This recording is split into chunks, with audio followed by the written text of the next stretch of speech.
17절로 14절까지의 말씀 보겠습니다. 디도서 2장. 모든 사람에게 구원을 주시는 하나님의 은혜가 나타나 우리를 양육하시되 경건하지 않은 것과 이 세상 정욕을 다 버리고 신중함과 의로움과 경건함으로 이 세상에 살고 복스러운 소망과 우리의 크신 하나님 구주 예수 그리스도의 영광이 나타나심을 기다리게 하셨으니 그가 우리를 대신하여 자신을 주심은 모든 불법에서 우리를 순양하시고 우리를 깨끗하게 하사 선한 일을 열심히 하는 자기 백성이 되게 하여 하시리라. 아멘. 오늘도 함께 나누시는 이 하나님의 말씀을 통해서 새로운 은혜와 결단, 회복의 역사가 일어나시기를 예수님의 이름으로 기도합니다. 아멘. 오늘 말씀의 제목은 은혜 속의 양육입니다. 은혜 속의 양육. 우리가 하나님을 믿고 그리고 하나님의 은혜를 우리가 많이 말하면서도 가볍게 여기면서 살아가는 것이 있는데 그것은 바로 은혜 받은 자로서의 합당한 삶입니다. 은혜 받은 내 자신이 어떤 모습으로 세상을 살아가는가 하는 문제입니다. 이 문제는 매우 중요합니다. 어떤 이들은 하나님의 은혜만을 강조해서 이 땅에서 은혜 받은 자로서의 삶을 병홀히 여기고 어떤 이들은 윤리적인 삶만을 강조해서 하나님이 주신 은혜를 병홀히 여기게 합니다. 디도서는 사도 바울이 믿음의 아들 디도에게 보내는 그러한 서신입니다. 사도 바울이 디도를 그레데라는 지역에 보냈습니다. 그런데 그 그레데 교회의 상평이 어떠냐면 교리적으로는 어지러웠고 그리고 믿음의 선한 행위가 없었기 때문에 교회 내 질서와 바른 신앙관을 정립하는 것이 시급한 상태였습니다. 그런 상태에서 사도 바울이 보내는 서신이에요. 오늘날도 이러한 교회들이 많이 있지 않습니까? 세월이 지나도 교회는 늘 혼잡해 있는 경우들이 많이 있습니다. 마지막 시대가 갈수록 더욱 그렇습니다. 교회가 혼잡하다는 것은 바로 그 교회에 속한 성도들의 신앙관이 혼잡하고 믿음의 선한 행위가 부족하다는 의미가 될 것입니다. 그러므로 여러분 사도 바울은 하나님께서 우리에게 주실 그 은혜에 입각해서 그 은혜를 받은 하나님의 백성들은 어떠한 삶을 살아가야 하는가에 대해서 지금 말씀해주고 있는 겁니다. 즉 하나님의 은혜를 받은 성도로서의 책임과 사명을 지금 증거해주고 있는 겁니다. 주님은 은혜 받은 그의 백성들이 은혜 받은 자로서의 마땅한 삶을 살아갈 수 있도록 그의 백성이기 때문에 주님의 자녀들이기 때문에 주님의 몸된 교회와 성도들을 계속해서 양육하시고 계십니다. 기르고 계신다는 말씀이에요. 훈련하고 계신다는 말씀입니다. 첫 번째로 어떻게 하십니까? 경건치 아니한 것과 세상 정욕을 버리고 신중함과 의로움과 경건함으로 이 세상을 살아가도록 저와 여러분들을 양육하십니다. 12절에 우리를 양육하시되 경건하지 않은 것과 이 세상 정욕을 다 버리고 신중함과 의로움과 경건함으로 이 세상에 살고 이 세상에 그렇게 살라는 말씀입니다. 여러분 우리가 성경에서 말씀에서 뭐를 버려라, 뭐를 하지 말라 뭐 이런 말씀을 대할 때 우리 마음은 좀 편안함이 아니라 좀 무겁습니다. 하지 말라, 버리라 하면. 근데 또 버리라 하는 것들이 다 또 우리가 또 좋아하고 추구하는 것들이에요. 그런 것들을 버리라 할 때는 마음이 무겁습니다. 편하지 않습니다. 그래서 설교자도 좀 가볍고 편안함을 주는 설교를 하고자 하는 유혹을 많이 받게 됩니다. 분명 여러분 복음이란 기쁨의 소식임에 분명합니다. 복음을 들으면 기쁜 거예요. 복음은 기쁨의 소식입니다. 굿뉴스입니다. 그러나 그 복음 속에는 십자가의 고난과 심판 그리고 주님을 따라가야 하는 거룩한 부담이 함께 담겨 있습니다. 주님은 분명하게 나를 따르려거든 자신을 부인하고 자기 십자가를 지고 나를 따르라 말씀하시면서 이렇게 주님을 따르는 길, 믿음의 길은 아무 부담 없이 편안하게 가는 길이 아니라는 사실을 분명하게 말씀해 주셨습니다. 그러므로 여러분 하나님의 말씀은 우리에게 기쁨과 소망을 주는 말씀이지만 그 기쁨과 소망을 우리가 어떻게 받았는지 그리고 그 은혜의 기쁨과 소망을 받은 자가 이 세상을 어떻게 살아가야 하는지에 대한 부담이 되고 세상을 향한 발걸음을 재촉하는 것이 아니라 더 무겁게 하는 그러한 하나님의 말씀으로 우리를 가르치시고 양육하시고 훈련하고 계시다는 사실이에요. 무거운 말씀으로 때로는 주십니다. 세상을 향한 발걸음을 붙잡는 말씀으로 우리를 양육하십니다. 그러나 여러분 그 길의 끝은 그 세상 어떤 기쁨과 소망과는 비교할 수도 없는 그러한 영원한 기쁨과 영광임을 분명하게 약속해주고 계십니다. 아멘. 오늘 말씀이 버려라 하는 것들이 뭐예요? 경건치 아니하는 것들과 세상 정욕입니다.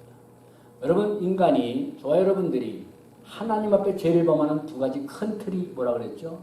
바로 이 경건치 아니함과 세상 정욕입니다. 경건치 아니한 것을 하나님을 향한 불신앙의 모습이라고 한다면 이 세상 정욕은 하나님의 뜻을 대적하는 세상 가치관과 자기 육신의 욕구대로 살고자 하는 모습입니다. 이게 바로 세상 정욕이에요.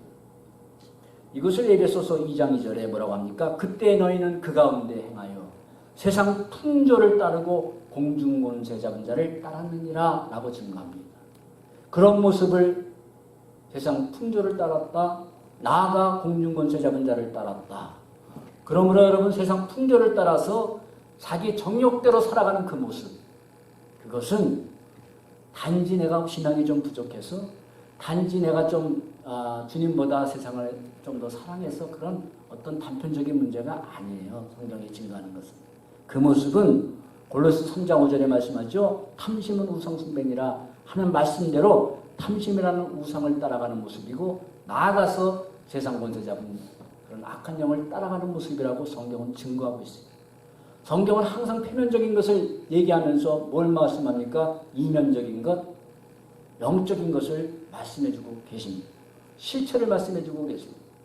성경은 항상 현상보다 실체를 말씀해주고 계십니다. 이면의 것을 말씀해주고 있습니다.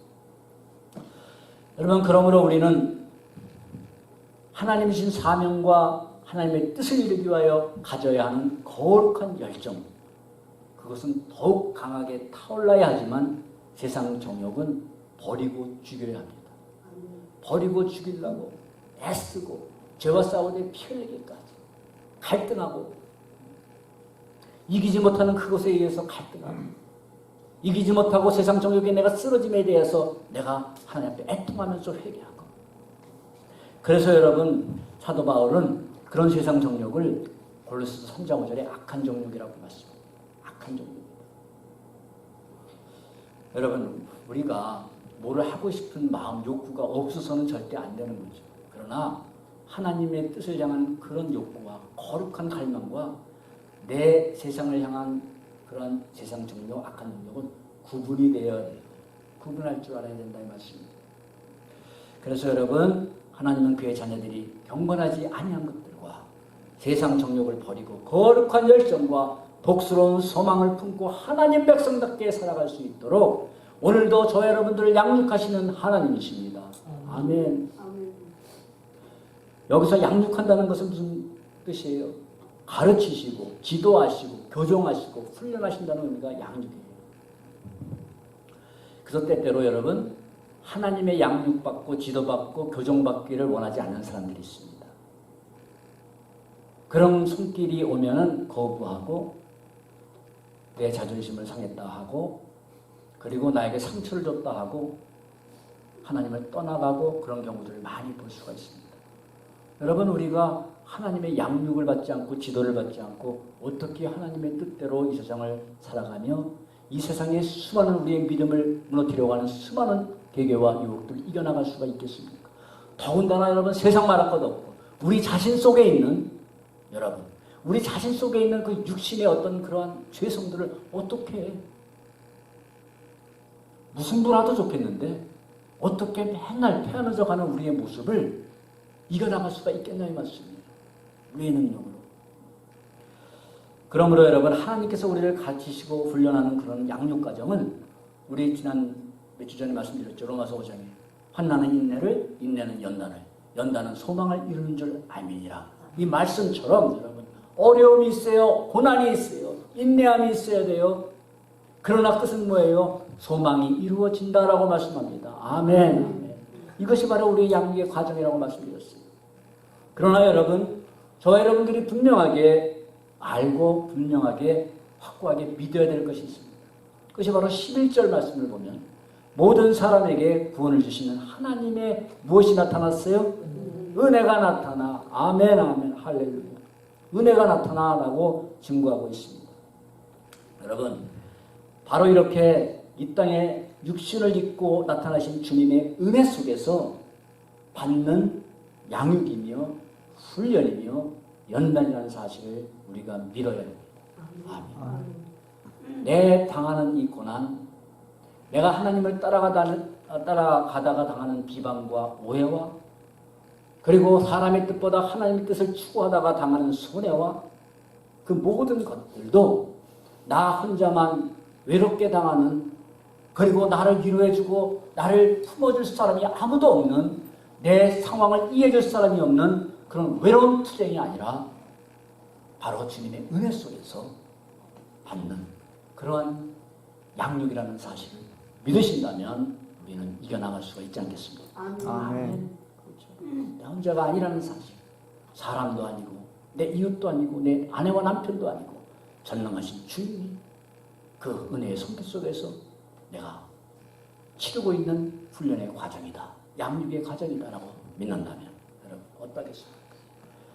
그리고 더 나아가서 뭐라고 말씀합니까? 신중함과 의로움과 경건함으로 살라 말씀합니다.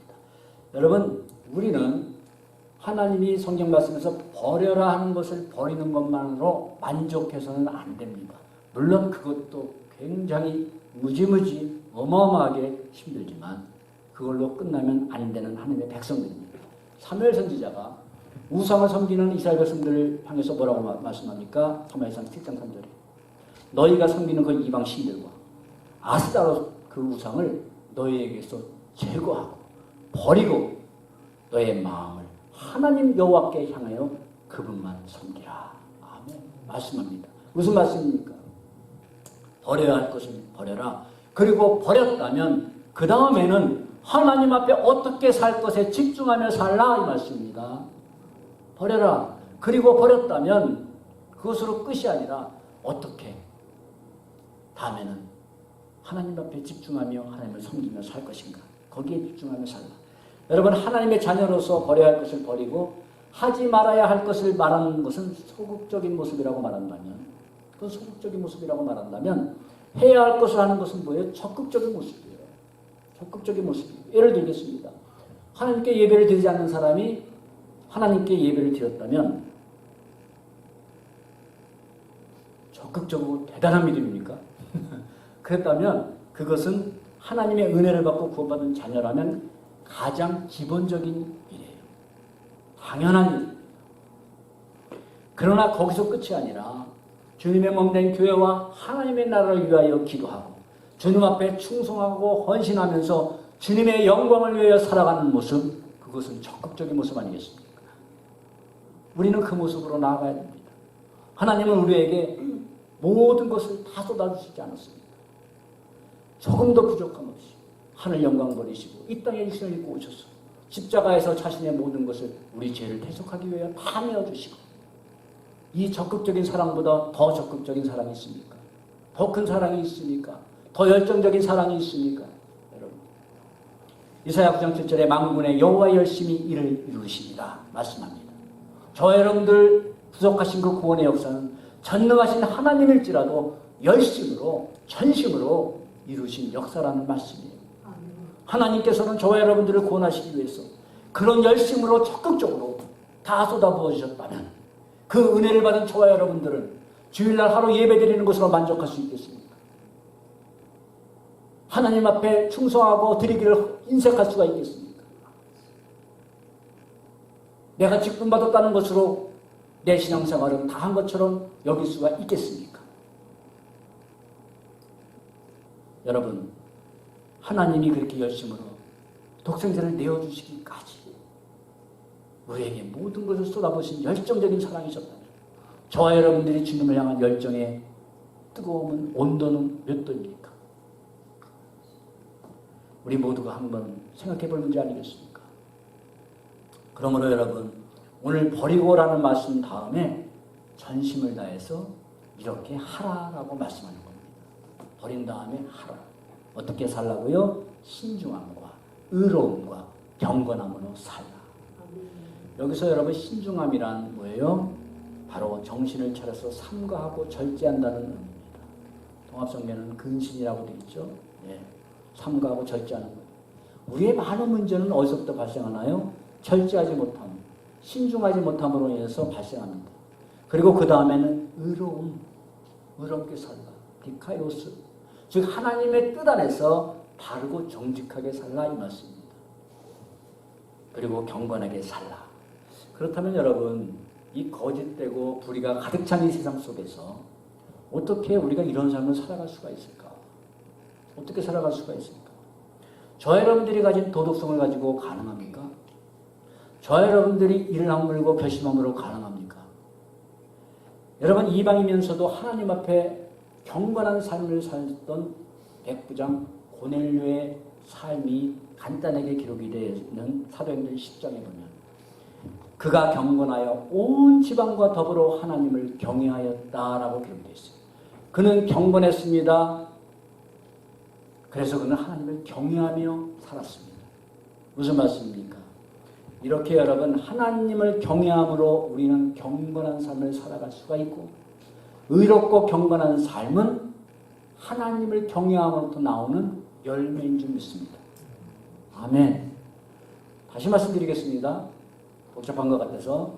여러분, 하나님을 경외함으로 어떤 삶을 살아갈 수가 있어요? 경건한 삶을 살아갈 수가 있어요.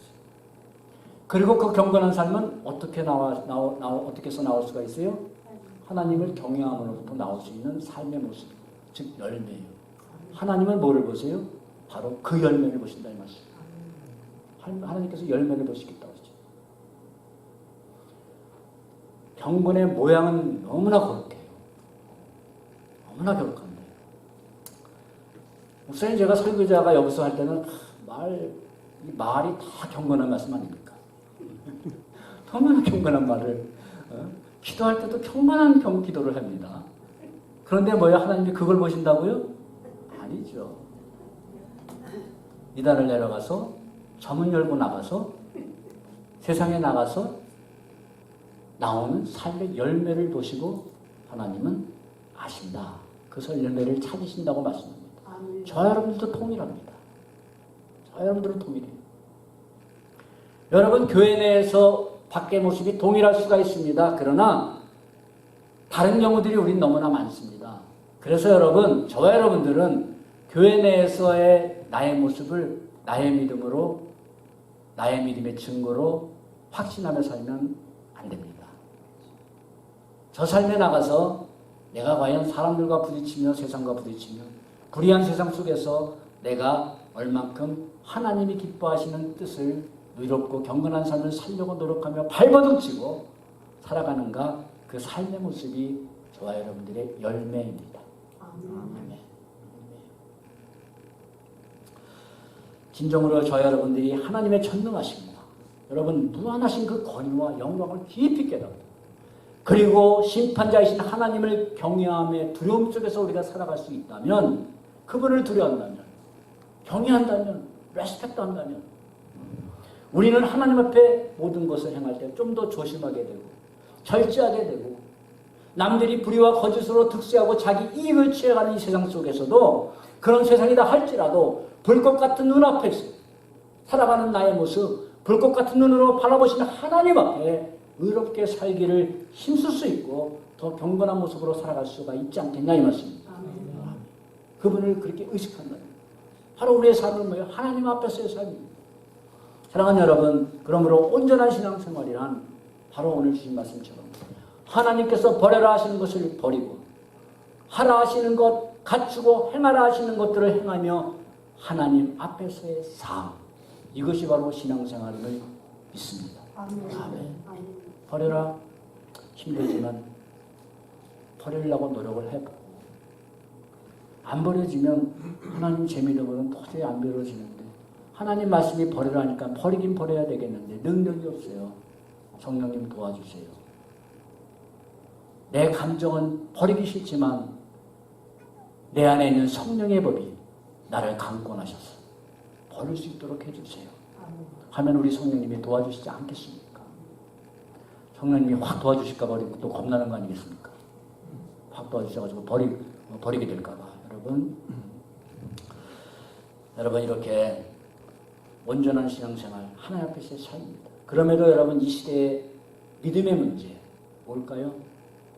믿음의 문제가 뭡니까? 바로 버릴 것을 버리지 않아도 얼마든지 할 수 있는 신앙생활, 행할 것을 행하지 않아도 얼마든지 할 수 있는 믿음생활, 주님의 기쁨이 아니라 내 만족을 추구해도 얼마든지 할 수 있는 교회생활, 자기 부인 없이도 얼마든지 갈 수 있는 제자의 길, 혹 이런 우리의 모습은 없습니까? 그런 것 안 해도 얼마든지 교회생활 잘할 수 있고요, 믿음생활 잘할 수 있고요, 얼마든지 직분받을 수 있고요, 얼마든지 설교할 수 있고요. 그게 이 시대 어느 시대나 동일하겠죠. 우리의 모습이 있을 겁니다, 여러분. 그러나 여러분 모든 것을 판단하시는 주님 앞에 서게 되는 그날이 있지 않습니까?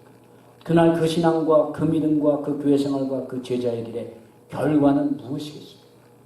많은 그것이 제자의 길인지 압니다. 많은 그것이 신앙생활인지 압니다.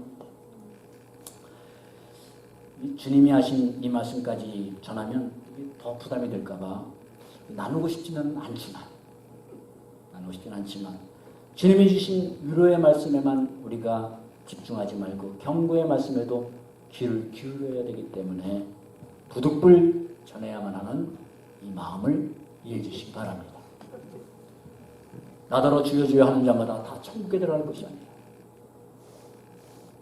다만 하늘에 계신 내 아버지의 뜻대로 하는 자가 들어갈 것이니라. 아멘.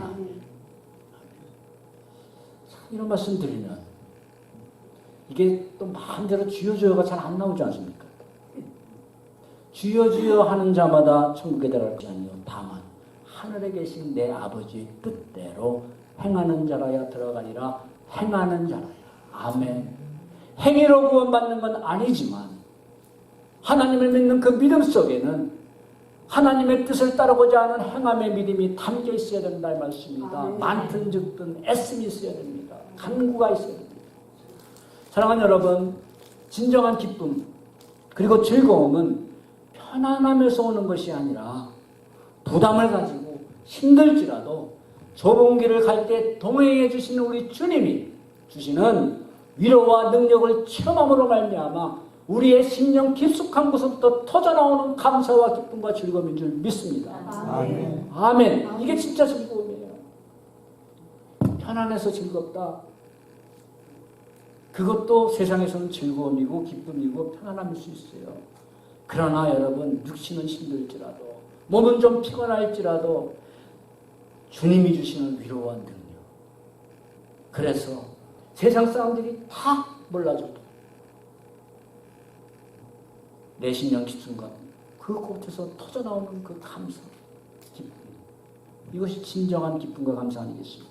오늘 이 시간 여러분 버리고 그리고 이렇게 살라고 주신 말씀 앞에 우리 각자 자신의 모습을 다시 한번 비춰보고 순종하며 심쓸 때 세상에 줄 수 없는 참 기쁨과 충만한 그러한 만족함으로 살아가는 삶이 되기를 소망합니다. 아멘. 두 번째로 여러분 복스러운 소망과 영광이 나타나심을 기다리며 살도록 우리를 양육하신다라고 말씀합니다. 13절에 복스러운 소망과 우리의 크신 하나님 구주 예수 그리스도의 영광이 나타나심을 기다리게 하셨으니 우리에게 가장 큰 소망이죠. 여러분 13절 말씀은 그냥 소망이라고 말씀하지 않고 복스러운 소망이라고 증거하고 있습니다. 바로 이것은 하나밖에 없는 가장 복스러운 그 소망이라는 의미예요. 하나밖에 없는, 원어적으로 하나밖에 없는 가장 복스러운 그 소망, 유일한 그 소망. 그리고 이 복스러운 소망은 무엇과 연결되어 있어요? 예수 그리스도의 영광의 나타나심과 연결이 되어 있습니다. 복스러운 소망과 우리의 크신 하나님 구주 예수 그리스도의 영광의 나타나심 함께 연결이 되어 있습니다. 즉 예수 그리스도의 영광의 나타나심이 없다면 저와 여러분들에게는 복스러운 소망을 기대할 수도 그리고 소유할 수도 없는 겁니다. 그저 잠시 누리다가 사라질 이 세상의 소망 따라 살다가 영원한 진노의 심판 가운데로 떨어질 수밖에 없는 비참한 존재들이 저와 여러분들이에요. 우리에게 주신 그 소망이 없다면 2장 11절에 보면 오늘 11절 말씀 보면 모든 사람에게 구원을 주시는 하나님의 은혜가 나타나라고 은혜가 나타났다고 말씀합니다. 바로 이 은혜는 뭡니까? 바로 예수 그리스도가 이 땅에 육신을 입고 오심으로 죄 아래에 있는 자들에게 구원의 소망이 주어졌습니다. 그리고 13절에 또다시 나타남이 말씀되어 있습니다.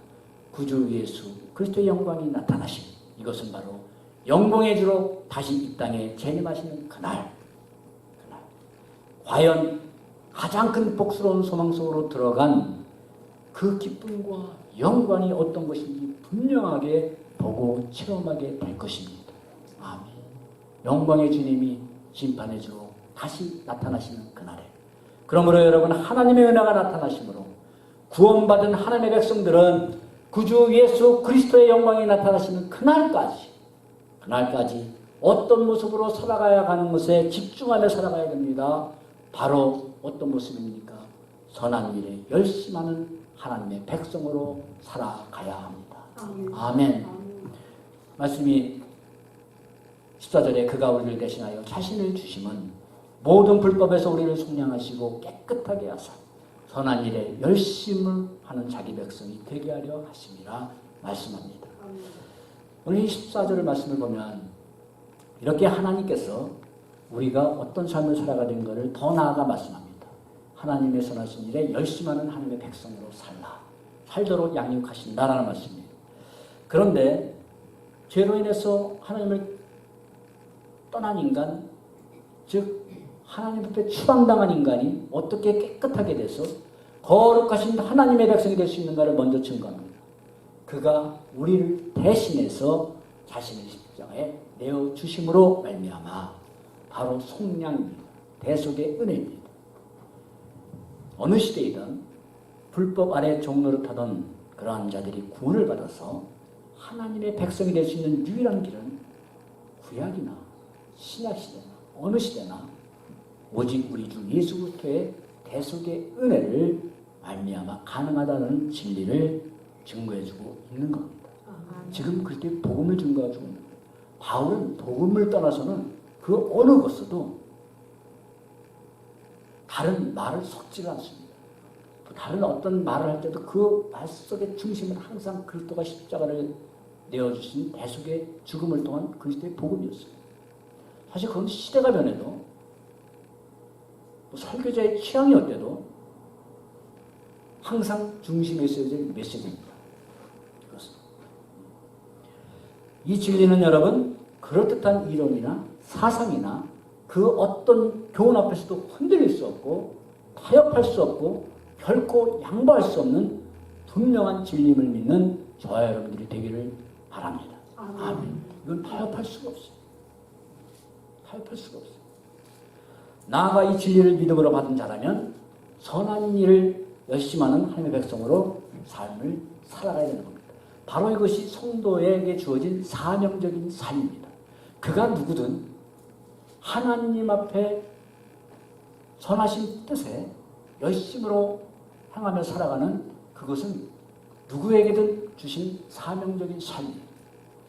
선교사님이든 아니면 사역자든 우리 성도님들 다 또 누구든지 이것은 우리에게 주신 사명입니다.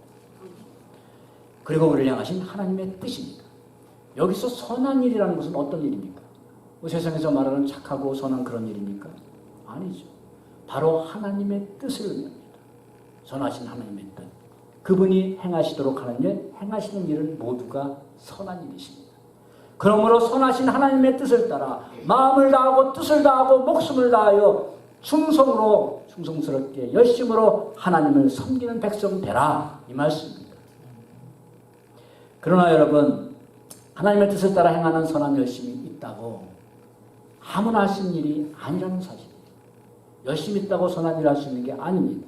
그 무엇보다 첫 번째 오직 대속의 은혜를 받고 하나님의 백성들이 된 자들만이 성도만이 행하시는 축복이고 특권이고 영광이며 책임이며 사명입니다. 아멘. 그러므로 저 여러분들은 이 영광과 특권을 받은 자들이에요. 여러분이 축복과 특권을 받았는데 왜 묻어두십니까?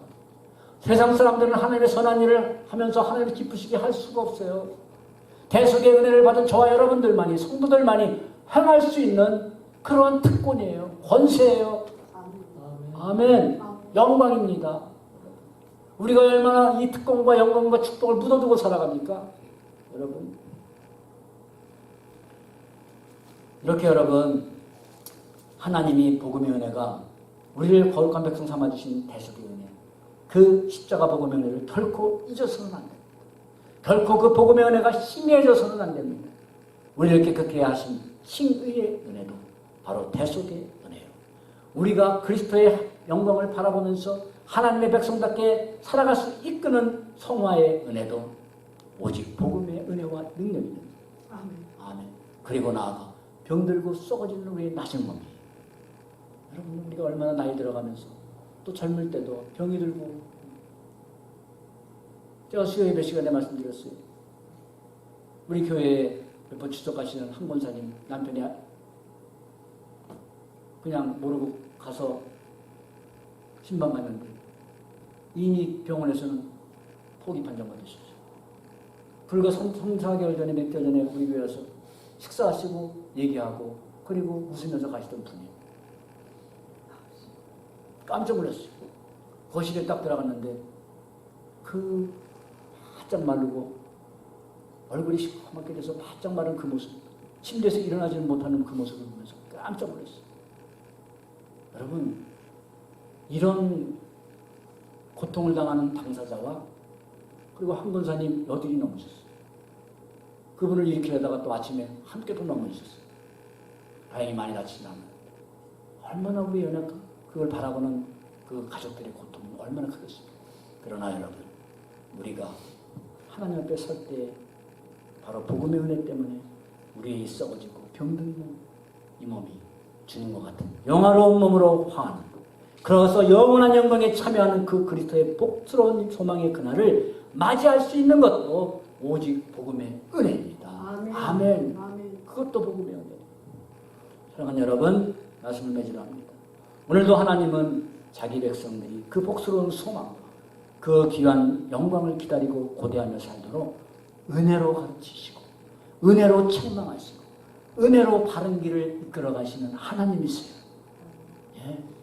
은혜로 이끄세요. 은혜로 책망하세요. 하나님이 우리에게 징계를 하세요. 그래도 그것이 은혜 속에 하는 징계를 믿으시기 바랍니다. 왜 나에게 이런 고난을 주시나? 하나님이 나를 사랑하지 않는 거 아니야? 그러면서 우리가 상처받는 게 아니라 이것도 하나님의 은혜 속에서 나를 책망하시고 은혜 속에서 나를 그 영광스러운 날로 이끄시기 위하여 하나님이 베푸시는 사랑의 은혜의 손길이라는 것을 우리가 믿으며 살아갑시다. 아멘. 사랑하는 여러분, 이 만극하신 하나님의 은혜 앞에 저와 여러분들은 어떤 모습을 보이며 살아가고 있습니까? 저와 여러분들 가슴 깊이 품고 기다리며 살아가는 그 소망은 무엇입니까? 주님이 다시 영광의 주로 나타나시는 그날이 가까이 온 이 마지막 시대, 이 마지막 시대를 살아가는 저와 여러분들은 무엇을 버리고 무엇을 열심으로 행하며 살아갑니까? 지금까지 주님 때문에 버린 것이 무엇입니까? 버린 것이 하나도 있나 한번 생각해 보십시오. 많은 분들도 계시고, 내가 과연 주님 때문에 내가 원하는 것 버린 것이 무엇인가? 내가 소유하고 싶지만 하나님 때문에 드린 것이 무엇인가? 그것이 시간이든 충성스러운 마음이든 물질이든 무엇이든 간에 한번 생각해 봅시다. 살든지 죽든지 나를 권하여 주신 우리 주 예수 그리스도를 위해서 살아가는 하나님의 친백성들이 되길 이 시간 저 여러분들 굳게 결단하지 않겠습니까? 아멘. 기도합시다.